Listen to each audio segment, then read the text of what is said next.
Hello, je suis ravie de vous retrouver dans ce challenge de 52 semaines, 52 vidéos dans lequel je partage différentes astuces, différents outils, différentes réflexions aussi par rapport à un chemin, par rapport à un besoin de pouvoir avancer dans un questionnement, dans pouvoir retrouver de l'équilibre dans une situation qui n'est pas forcément évidente à vivre sur le moment même, mais qui est probablement très très riche en termes d'enseignement, d'informations par rapport à soi, par rapport à des blessures qu'on peut porter, par rapport à des relations qui peuvent être soit boostantes, soit toxiques.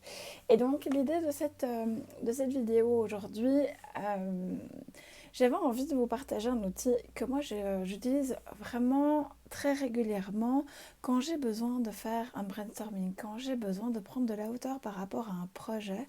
Et donc, étant super créative, faire une to-do list, prendre un papier et de noter comme ça, j'ai du mal, j'ai énormément de mal parce que j'ai un cerveau qui part dans tous les sens, parce que j'ai 25 000 idées à la seconde, que un mot en entraîne une autre, etc. Et donc du coup, ben, j'ai un outil qui me permet de pouvoir le faire assez facilement, de pouvoir dire, ok, ben là, je pose au travers de mots, au travers d'images, au travers de liens que je peux faire pour pouvoir mettre de la consistance dans mes réflexions. Dans le sens où, eh bien, quand on a tendance à partir un peu dans tous les sens, pouvoir recentrer, c'est hyper compliqué. Et donc, parce que on n'est pas forcément habitué à le faire, on n'est pas forcément capable de le faire de manière automatique et systématique. Et donc de pouvoir... Ici, c'est un outil c'est un outil relativement connu que plusieurs thérapeutes présentent comme outil ou font des ateliers. J'en fais également.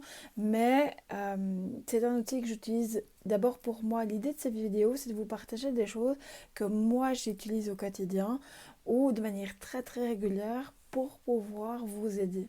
L'idée n'est pas forcément de vous partager un outil en disant «Oh tiens, en fait, ça peut être sympa, machin». Non, c'est vraiment dire «Ok, c'est des choses que je maîtrise, c'est des choses que j'utilise pour moi et donc ça me permet de pouvoir transmettre de manière la plus juste possible». Alors cet outil, il est hyper créatif. On peut en voir une partie ici. Voilà. Donc c'est vraiment le petit vision board qui est là. Alors pour ce faire, j'ai évidemment tout un tas d'outils qui sont des magazines. Il faut de la colle, il faut des magazines. Moi j'utilise, alors c'est pas très pratique parce que je passe juste devant la vidéo, mais j'utilise aussi beaucoup mes crayons de couleur qui ont ce gros avantage là, c'est que ce sont des carandaches et donc ça veut dire des crayons aquarelles, donc il suffit de mouiller un peu d'eau et ça vous pouvez faire des liens un peu sympas.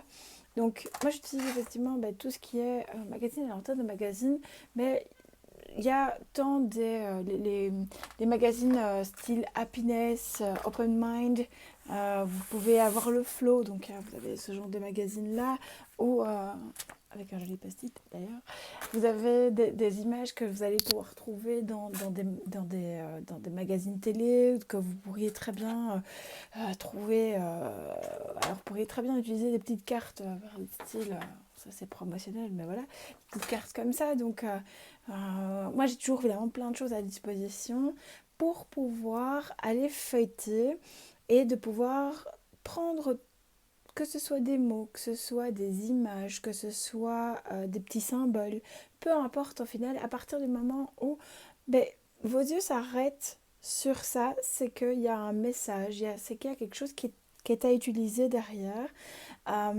Et de pouvoir le faire régulièrement, ça va vraiment vous aider à pouvoir mettre de la visualiser en fait toutes vos idées, parce que quand on a un nuage d'idées comme ça, comme en permanence, comme moi j'ai, mais de pouvoir visualiser et rester focus sur ses objectifs, sur ses rêves, c'est super compliqué. Et donc avoir en permanence quelques magazines dans lesquels on peut aller piocher des informations. Alors il y aura des magazines qui vous parleront plus que d'autres, donc moi j'ai un panel avec des choses un peu plus business, avec des choses plus happiness, un bien-être, etc. Donc j'ai vraiment un mix des deux. Alors pour pouvoir réunir tout ça, j'ai fait appel aux copines, j'ai fait appel, quand j'allais chez des clients qui recevaient le vif et ce genre de choses, je reprenais ceux qui étaient pour jeter. Moi j'ai repris tout ça. Donc ça c'est toutes des choses que vous pourriez récupérer pour pouvoir faire un vision board. Donc ce qu'on appelle évidemment un tableau de visualisation. Et puis moi je le fais en 3 étapes. Je ne consacre pas automatiquement 1 heure pour faire mon vision board. Je me dis ok, là je prends 20 minutes, une demi-heure pour feuilleter. Et je feuillette, je feuillette, je feuillette. Je coupe en fait tout ce sur quoi je m'arrête.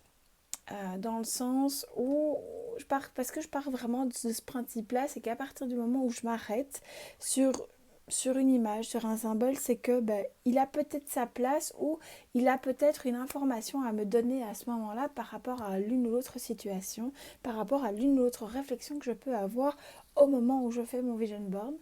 Et puis, je laisse plus ou moins 3-4 jours. Donc, je mets tout un tas.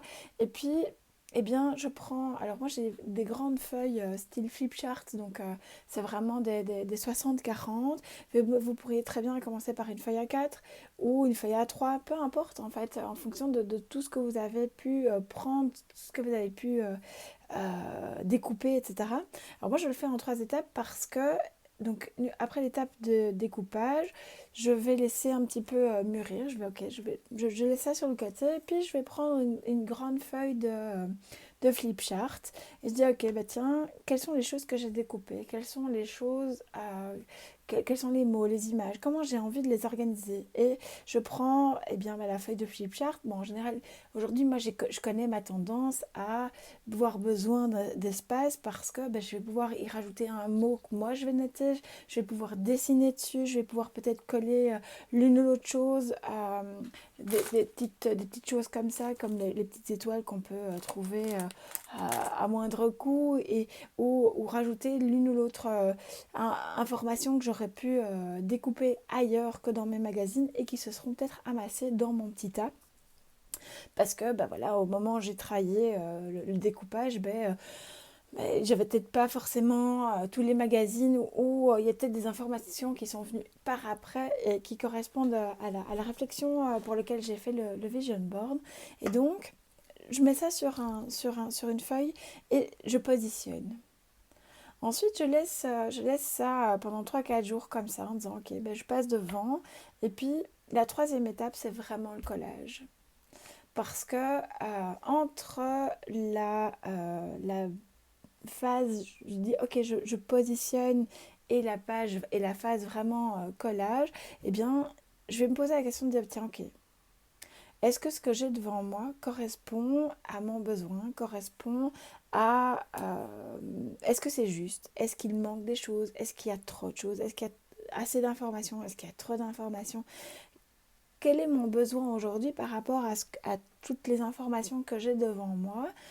Est-ce que je rajoute des choses? Est-ce que... voilà. Et dire ok. Et donc, bien souvent, il m'est arrivé d'enlever, il m'est arrivé de rajouter, de dire ok non tiens là il me manque un truc et de reprendre mes magazines et de refeuilleter, ou de simplement me dire ok je colle et je sais que hop il y a un mot qui est venu, hop je le rajoute. Alors moi évidemment j'ai besoin d'avoir beaucoup de couleurs, donc je vais utiliser mes carandaches, donc mes crayons à aquarelle, je vais pouvoir utiliser des craies, je vais pouvoir utiliser enfin différents matériaux que pour pouvoir réaliser vraiment toutes ces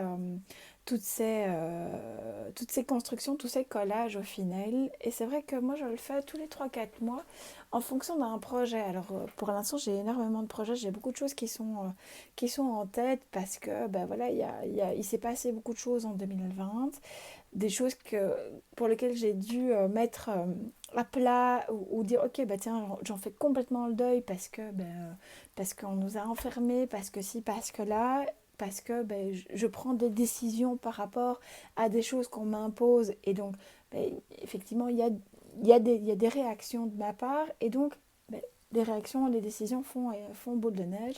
Et se dire ok tiens aujourd'hui par rapport à ces vision boards, tiens, qu'est-ce qui a évolué, qu'est-ce qui n'a pas évolué et qu'est-ce qui me manque pour pouvoir encore avancer. Quelles sont les choses qui sont déjà collées. Par exemple, si je reprends celui-ci, eh bien, il y a déjà des choses où tout ne s'est pas encore forcément fait, mais par contre, eh bien, ce que j'ai mis, donc celui-là, c'est un vision board que j'ai fait en novembre 2020 pour préparer l'année 2021. Et donc ici, l'idée, c'est de pouvoir, par rapport à certains projets, mais qui n'étaient pas tout à fait mûrs en termes de réflexion au moment où j'ai fait ce vision board-là, c'est de dire, ok, tiens, je vais aller un step plus loin. Alors depuis, j'en ai fait encore un, mais il est rangé de telle manière à ce qu'il puisse encore décanter, parce qu'il y a encore des choses qui ne sont pas encore tout à fait justes. L'idée, c'est de pouvoir dire, ok, fonctionner par étapes. C'est pas parce que vous faites un vision board aujourd'hui que demain, vous ne pouvez pas en faire un autre. C'est pour ça que moi, je fais ça régulièrement, en fait. Je fais ça tous les 3-4 mois. Alors, j'en ai un principal. Et puis, en fonction des projets, je peux faire sur un A4, je peux faire dessiner. Alors, une autre manière, si vous n'êtes pas forcément collage, etc., c'est le mind mapping.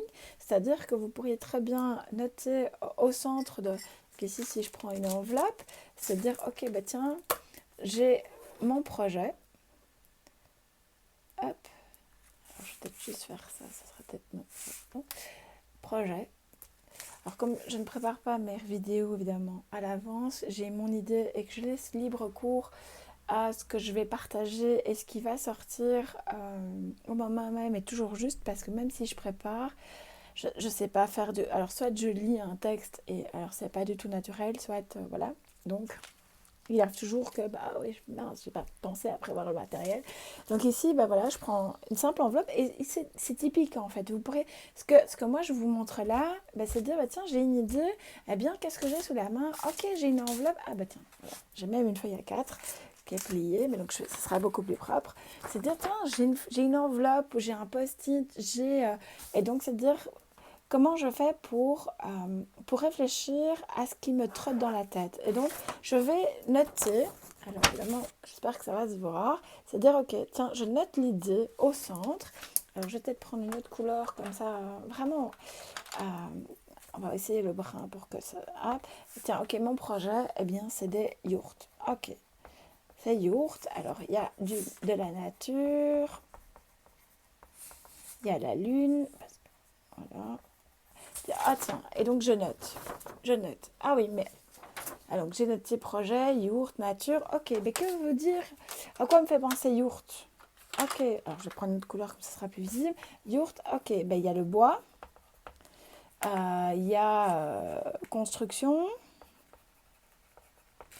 Il y a urbanisme, parce que voilà, ça fait partie. Alors nature, c'est ressourcement. Il y a bien-être. Et lune, c'est cycle, on va dire. Je vais pas évidemment pas faire. Et donc, c'est de dire, ok, tiens, si je fais yourte, ok, à quoi ça me fait penser? Et si je fais urbanisme, ok, il y a le permis. Ah, ok, architecte. Construction, ça peut être l'ossature en bois, ça peut être les tranchées pour amener l'électricité et le chauffage. Donc voilà, donc c'est de dire, tiens, si je prends mon idée, comment je fais pour pouvoir, essayer de structurer un maximum toutes les informations qui peuvent voltiger un peu dans tous les sens autour de moi et qui viennent principalement de moi, ou les informations que je peux capter à gauche, à droite, comment je fais pour revenir au centre, comment je fais pour restructurer ça et faire en sorte que mon idée soit compréhensible, soit claire et que je puisse dire, en fait, ok, ça c'est juste, ça ne l'est pas. Ou ça, ok, ça je peux commencer par ça.